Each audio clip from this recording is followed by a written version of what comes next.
Adenomyosis endometriosis ആണോ എന്ന് ചോദിക്കാറുണ്ട്. ഈ രണ്ടവസ്ഥയിലും ഗർഭാധാന ആവരണത്തിന് കോശങ്ങൾ ഗർഭാധാന ആവരണത്തിന് വെളിയിൽ വളരുന്നതാണ്.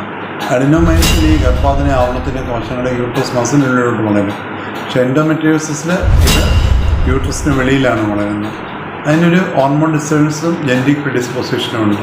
ഇതിന് ലക്ഷണങ്ങൾ എന്താണെന്ന് ചോദിക്കാറുണ്ട്. അമിതമായിട്ടുള്ള പെയിന്, ബ്ലീഡിങ് വരുമ്പം കൂടുതലായിട്ട് വരിക, ഇൻഫെർട്ടിലിറ്റി ഒക്കെ ഇതിൻ്റെ ലക്ഷണങ്ങളാണ്.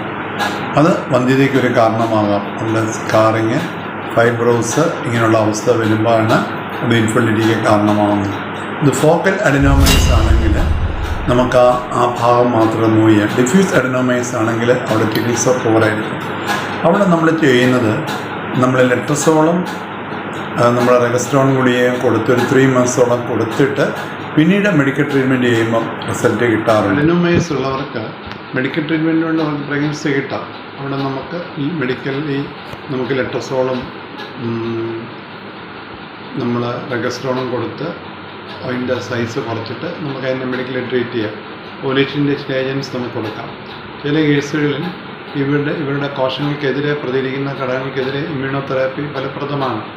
അതിന് ശേഷം നമ്മൾ മെഡിക്കൽ ട്രീറ്റ്മെൻറ്റ് എടുക്കുന്നതാണ് നല്ലത്. അത് ഏതെങ്കിലും ഒരു ഭാഗത്ത് ലിമിറ്റഡ് ആണോ അത് ഡിഫ്യൂസ് ആണോ, ചിലപ്പോൾ ഫോക്കൽ അഡിനോമൈസ് വരെ ഡിഫ്യൂസ് അഡിനോമൈസ് വരെ, അനുസരിച്ച് നമ്മുടെ ചികിത്സ മോഡുലേറ്റ് ചെയ്യണം. അവിടെ നമുക്ക് ഓവലേഷൻ്റെ ഏജൻറ്റ് കൊടുത്ത് ഈ ഒരു അഡിനോമൈസിസ് എന്ന് പറഞ്ഞാൽ ഗർഭാധാന ആവരണത്തിലെ കോശങ്ങൾ മസിലിനുള്ളിലോട്ട് വ്യാപിക്കുമ്പോൾ അവിടെ ഒരു നീർക്കെട്ട് വരികയും ആ നീർക്കെട്ടും അസോസിയേറ്റഡ് മാറ്റങ്ങളും ഭ്രൂണം അവിടെ പറ്റിപ്പിടിച്ച് വളരുന്നതിനെതിരെ പ്രതികരിക്കുകയും ചെയ്യും. അതുകൊണ്ട് അഡിനോമൈറ്റിക് ടിഷ്യൂവിൻ്റെ വലിപ്പം കുറയ്ച്ചിട്ട് നമ്മൾ ചെയ്യുന്നതാണ് നല്ലത്. അവിടെ ഈ ഫോക്കൽ ഒരു പർട്ടിക്കുലർ ഭാഗത്താണ് അതിൻ്റെ അഡിനോമൈസെങ്കിൽ നമുക്ക് സർജിക്കലി അത് റിമൂവ് ചെയ്യാം.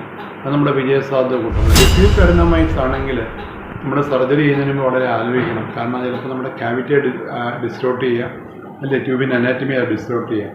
അതുകൊണ്ട് അഡിനോമൈസിസിൽ ഗർഭധാരണം സാധ്യമല്ലെന്നല്ല, സാധ്യമാണ്. നമ്മൾ ആ കാര്യങ്ങൾ മോഡുലേറ്റ് ചെയ്ത് ചെയ്യാൻ പ്രത്യേകം ശ്രദ്ധിക്കണം.